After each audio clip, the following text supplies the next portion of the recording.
नमस्कार, प्रभासाची news network देख रहे हैं आप। मैं आपके साथ प्रणव तिवारी। हम मौजूद हैं गोरखपुर महानगर में। एक शख्सियत दिल्ली से चल के गोरखपुर आती है, क्या उसके मायने हैं, खास बातचीत करेंगे। मैं थोड़ा सा इंट्रोडक्शन आपको दे देता हूं तमाम दर्शकों को जानकारी के लिए। हमारे साथ हैं डॉक्टर चंद्रकांता माथुर। आप प्रोफेसर हैं दिल्ली विश्वविद्यालय में। आप एक्सपर्ट हैं इंडियन पॉलिटी, सोसाइटी और मास मीडिया में। आप president women's chamber of commerce और साथ में आप फाउंडर हैं आगाज एनजीओ फॉर विमेंस, जो कि आप संचालिका हैं, करती हैं। इसके साथ साथ जो महत्वपूर्ण पद है इनका, वो संरक्षक है गाडगे अंबेडकर मिशन। बहुत बहुत स्वागत, अभिनंदन है मैम आपका। नमस्कार मैम, दलितों की जो स्थिति है, अगर उनकी जो स्थिति है, क्यों अभी तक नहीं सुदृढ़ हो पाई है? ऐसा क्या कारण है? चूंकि आप लॉ की भी जानकार हैं, आपने अपनी कई किताबें भी लिखी हुई हैं, तो क्या इसके मायने हैं? क्यों अभी तक वंचिता की दृष्टि से देखा जा रहा है उन दलितों को? क्योंकि देखिए, जो सदियों शोषित है, हमें स्वतंत्रता तो मिल गई, हमें आज़ादी तो मिल गई, लेकिन हमें उस मानसिकता से आज़ादी नहीं मिली है। आज भी सारी ऐसी चीज़ें देखते हैं कि वहाँ पे अभी वंचितों के साथ अस्पृश्यता का व्यवहार किया जाता है, छुआछूत का व्यवहार किया जाता है, मंदिरों में भी रोका जाता है, उनके साथ सार्वजनिक स्थानों पर उनके साथ दुर्व्यवहार होता है। संवैधानिक रूप से हम आज़ाद हो, लेकिन व्यवहारिक रूप से आज भी हम अपनी उन कुंठाओं के गुलाम हैं।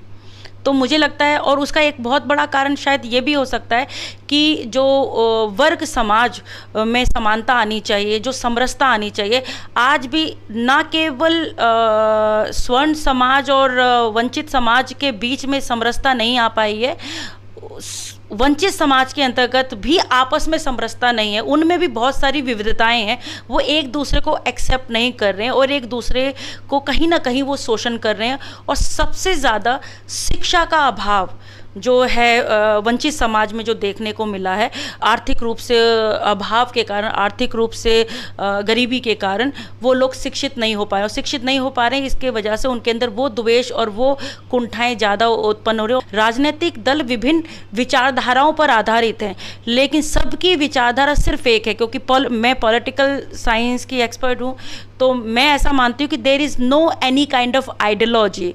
इंडिया में कोई आइडियोलॉजी एग्जिस्ट नहीं करती है, क्योंकि पॉलिटिक्स की कोई आइडियोलॉजी नहीं होती है। They are working only basis of the benefits, कि उन्हें सत्ता कैसे प्राप्त करनी है, उसके लिए साम दाम दंड भेद, और जो भेद वाला जो पार्ट है वो समाज को बांटने वाला है।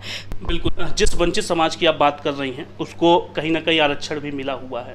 जिस अशिक्षा की बात कर रही हैं, क्यों नहीं उस आरक्षण को लेके वो बेहतर शिक्षा प्राप्त कर पा रहे हैं? आखिर इसके पीछे क्या आपको लगता है कि कुछ राजनीतिकरण हुआ है, या क्या उनका शोषण हुआ है, जिससे वो जो उनके उचित पायदान पे होना चाहिए वो उनको नहीं प्राप्त हो पा रहा है? देखिए, आरक्षण के संदर्भ में मैं आपको ये जानकारी देना चाहूँगी, आपको भली भांति से जानकारी होगी कि जो आरक्षण की बात की जा रही है, वो आरक्षण कितना परसेंट है, और किसी भी तरीके का जो आरक्षण है वो हमारे संविधान और हमारे सुप्रीम कोर्ट के आदेश के अनुसार 49.9% है। और वो कितने परसेंट, 100 में से कितने परसेंट लोगों को मिल रहा है? वो मिल रहा है 187% लोगों को, वो 49% any kind of the reservation मिल रहा है। और एससी की जो वंचित समाज की बात करें, उनको मात्र और मात्र 15% रिजर्वेशन मिल रहा है। तो 15% हैं वो इतने संख्या में, और 15% रिजर्वेशन से कितने बच्चे पढ़ लेंगे? मुझे नहीं लगता कि रिजर्वेशन वास्तव में उन लोगों को मिल पा रहा है। रिजर्वेशन, अंडर रिजर्वेशन, कुछ लोगों को रिजर्वेशन मिला और उन्हीं के बीच में घूम कर रह रहा है। वास्तव में समाज को रिजर्वेशन नहीं मिल रहा है। उन लोगों तक रिजर्वेशन पहुंचना चाहिए जिसकी उनकी आवश्यकता है, और उन तक वो रिजर्वेशन नहीं पहुंच पा रहे, इसलिए वो वहीं पर है, वंचित हैं, और उनका शोषण हो रहा है। बहुत ऐसे पार्टी हैं, आपका भी एक मिशन है, आप जैसे तमाम अम्बेडकरवादी भी मिशन है जो अपनी एक पार्टी चला रहे हैं। क्यों नहीं कंधे से कंधे मिलाकर एक मिशन के तहत काम किया जाए? तो शोषण हो रहे हैं, जिस मकसद से आप दिल्ली से चल के गोरखपुर आई हैं, उसके लिए क्यों नहीं कंधे से कंधे मिलाकर लोग एक साथ काम कर रहे हैं? आपने मैं कहूँ कि मेरे मुंह की बात छीन ली।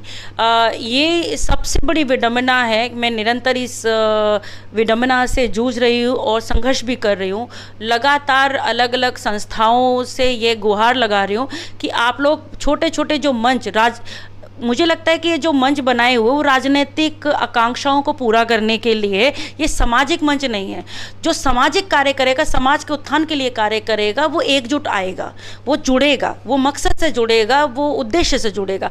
मैं तो आपके माध्यम से सभी वंचित समाज और सभी जो भी संगठन सामाजिक रूप से कार्य कर रहे हैं, मैं उनसे आह्वान करती हूँ कि आप सब लोग आओ, एक मंच पर एक विचार से आकर हम उसके खिलाफ आवाज उठाते हैं, चाहे सरकार हो, चाहे वो प्रशासन हो, या फिर कोई भी व्यवस्था हो। हर व्यवस्था, जब हमने अंग्रेजों को उखाड़ के यहाँ से फेंक दिया, पुरानी सालों साल की और हजारों साल की व्यवस्था को यहाँ से उखाड़ के फेंक दिया, तो मुझे लगता है कि हम ये जो हमारे समाज के बीच में जो जाति व्यवस्था है, जो बाबा साहब भीमराव अम्बेडकर कास्टलेस सोसाइटी की बात करते थे, हम उस कास्टलेस सोसाइटी को ला सकते हैं, उनके सपने को साकार कर सकते हैं। सभी संगठन एकजुट आओ और एकजुट होकर अपने अधिकारों के लिए और समाज की समानता और समरसता के लिए काम करो। हमसे तमाम विषयों पे बात करने के लिए बहुत बहुत धन्यवाद। धन्यवाद जी, मैं आपका भी और आपके चैनल का भी धन्यवाद करता हूँ। बिल्कुल। हमारे साथ थी डॉक्टर चंद्रकांता माथुर जी। आप गाडगे अंबेडकर मिशन के मुख्य संरक्षक हैं। बड़ी बेबाकी से अपने अपनी बात कही। आरक्षण का मामला हो, दलितों का, वंचितों का और सामाजिक समरसता और समानता की जो बात थी, बखूबी आप डॉक्टर साहब ने कहा भी।